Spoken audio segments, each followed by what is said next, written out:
Isang nakakatakot na nilalang na ang pangalan ay Sigbin. Natagpuan na nga ba? Well, gusto mong malaman ang buong kwento? Tara, pag-usapan natin yan.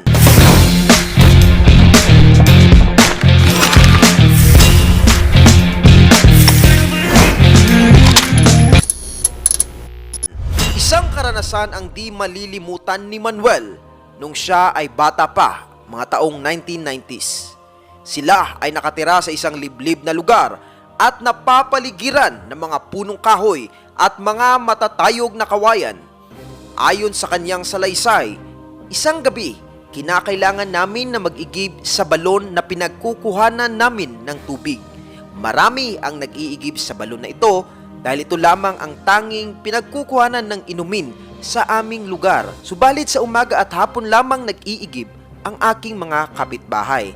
Kami naman ay madalas na ginagabi dahil sobrang dami ng nag-iigib sa hapon at napakahaba ng pila at madalas pa kaming nasa dulo. Isang pagkakataon, sa napakatahimik na gabi, pinulabog kami ng isang bato na hinagis sa amin. Akala ko pinagtitripan lang kami ng aking mga kapitbahay. Subalit nasundan pa ang maliit na bato ng mas malaki pa. Naisip ko na di na biro ito. Kaya dali-dali kong inilawan ng flashlight ang lokasyon kung saan galing ang hinagis na bato. Laking gulat ko sa aking nakita. Isang itsurang kalabaw na nakaupong parang bata ang aking nakita at sobrang pula ng mga mata nito. Kaya nagtaka kami noon kung ano ba iyon. At kalaunan, nalaman ko na ito pala ay katulad ng isang sigbin. What's up? Kumusta mga Evadgers? Welcome back na naman po dito sa ating munting channel. Sa araw na to ay pag-uusapan natin ang patungkol sa isang napaka-misteryosong nilalang. Walang iba kundi ang sigbin. Bago po natin simulan ang video na ito, nais ko lamang pong humingi ng tulong sa inyo para i-report ang peke na Facebook page na ito na ninanakaw ang lahat ng aking mga video at kanyang nire-upload. Hindi lang yan mga Evadgers, ginamit pa ang aking pangalan. Kaya kung makikita niyo po sa Facebook ang Evad PUP, isa po yang malaking peke. Ang tunay ko pong FB page ay nagngangalang Evad PUP FB. Kaya kung kayo po ay nanonood ngayon gamit ang Evad PUP sa Facebook, well, tulungan niyo po ako na i-report ito dahil isa po siyang malaking kawatan. Isa sa mga kinakatakutang nilalang sa Visayas at Mindanao ay ang sigbin. Ito ay nabibilang sa mga mythical creatures of the Philippines tulad ng aswang, kapre, engkanto at iba pa. Marami ang naniniwala sa nilalang na ito, lalong-lalo na ang mga nakatira sa probinsya at sa mga liblib na lugar dahil nararanasan nila mismo ang dilubyong dala-dala nito. Kinakain kasi ng sigbin ang kanilang mga pananim tulad ng papaya, mga gulay at ang pinakapaborito nito ay ang bulaklak ng kalabasa. Well, kung akala natin ay vegetarian ang sigbin, nagkakamali po tayo dahil ito rin ay kumakain ng mga hayop tulad ng manok, baka at kambing. Sinisipsip nito ang dugo ng kanyang biktima. Kadalasan nga po ay mga hayop pero minsan naman ay tao. Mukhang mahilig pala sa kilawin ang sigbin. Katunayan nga noong April 13 hanggang May sa taong 2020, isang pinaghihinalaang sigbin attack ang ibinalita sa Oroquita City at ang katabi nitong municipality na ang pangalan ay Aloran. Parehong sakop ng Misamis Occidental ang mga lugar na ito. Shoutout naman sa mga taga-riyan. Unang nadiskubre ang di umano'y sigbin attack noong April 13. Natagpuan ng isang baka na patay. At ito ay mayroong mga kalmot sa kanyang katawan na parang nilapa ng isang lobo, leon o tigre. At maraming insidenteng katulad nito ang sunod-sunod na nangyari. Kung hindi baka ay kambing naman. Ayon sa mga witness ng insidente, nakakita sila ng mga parang aso na lumalapa sa mga hayop. Kaya marami ang nagbigay ng konklusyon na marahil ito ay gawa nga ng sigbin. Naniniwala naman ang ilang tao na ito ay gawa ng mga kawatan. Well mga Evadgers, marahil sasabihin ng ilan sa atin, ito ay isang malaking kasinungalingan, isang gawa-gawang kwento lamang o isang chismis. Tandaan po natin na ang kwentong ito ay matagal nang napasalin-salin mula pa noong unang panahon at magpahanggang ngayon hindi pa rin malaman at matukoy ng tao kung ano itong sigbin na ito. Dahil merong ebidensya na nag-i-exist talaga. Merong mga hayop na kinakain at merong mga farm na naapektuhan. Magpahanggang ngayon ay patuloy pa rin na nagtatanong ang mga tao kung totoo ba talagang nag-i-exist ang sigbin. At kung ito ay totoo, bakit wala pa ring nahuhuli? Ano nga ba ang sigbin? Saan ito galing? Pinaniniwalaan na ang sigbin ay parang mga aso na mukhang kambing at mukhang paniki. At ito ay tumatayo na parang isang kangaroo.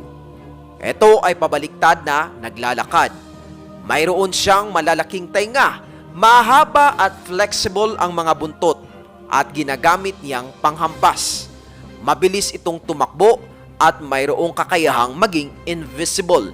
Pula ang mga mata nito. Pinaniniwalaan rin na lumalabas lamang ang sigbin tuwing gabi. Kaya ito ay matatawag na isang nocturnal animal. Kalimitang lumalabas ang sigbin sa Holy Week at naghahanap ng malalapa o kakainin.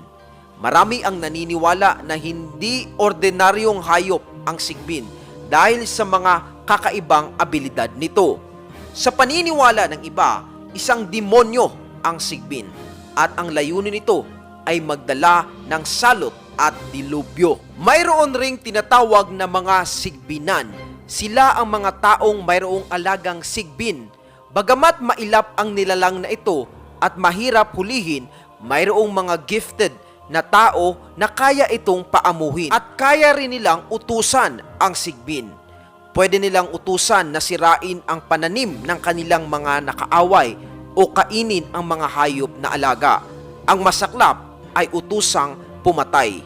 Nilalagay ng mga sigbinan ang sigbin sa isang malaking banga o jar of clay. Pinaniniwalaan rin na alaga ng mga aswang o ng mga mangkukulam ang nilalang na ito.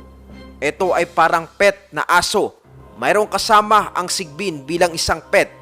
Ito naman ang wakwak, isang mythical creature na parang isang ibon na lumalapa rin ng tao na tulad ng isang vampire. Well mga Evadgers, ilan lamang ito sa mga description na mababasa natin sa internet patungkol sa sigbin. Kung ako ang tatanungin, totoo bang nag-i-exist ang sigbin? Ang aking masasagot, hindi ko alam. Ang alam ko lang, merong kwento patungkol rito. Kung merong kwento, malamang sa malamang, merong pinag-ugatan ang kwento na yun. Pwede kasi na ito ay isang kwento lamang talaga na nagmula sa isang tao tapos napasa-pasa na throughout the generation. Tapos yung iba naman ay pinaniniwalaan talaga nila na ito ay nag-i-exist pero hindi nila alam na ito lang pala ay isang kwento. Ngayon, pwede rin na ito ay totoo. Kung totoo mang nag-i-exist ang sigbin, malamang sa malamang ito ay hindi isang alien at ito rin ay hindi isang wild animal. Dahil kung ito ay isang animal lamang na marahas, malamang sa malamang makakahanap ang tao ng paraan para ito ay masugpo at maiwasan. Well, sa aking nakikita, ang pinaka-closest description ng sigbin ay demonyo. Bakit demonyo? Kung makikita po natin sa Bible verse na ito, sinasabi na ang enemy, tumutukoy kay Satanas, has come to steal, magnakaw, to kill, and destroy. Well, ganun na ganun po ang ginagawa ng sigbin dahil ito ay nagnanakaw ng mga pananim, pumapatay ng mga hayop, at ito ay naninira ng hanap buhay. Hindi ko po alam kung ano ang masasabi niyo patungkol rito. Ito lamang ay aking opinion. Please comment down below kung ano para sa inyo ang sigbin. And I think that's all for today's vlog. Para sa marami pang konspirasiya, kakaibang kwento, political issue at mga reaksyon, patuloy lang na tumutok dito. Ako po si Evad PUP. Mabuhay ang bansang Pilipinas. Peace out! Boom! I don't ever slow up, no I don't take shit. I got no love for the fakeness. If you wanna play tough and wanna hate this, I'll always show up.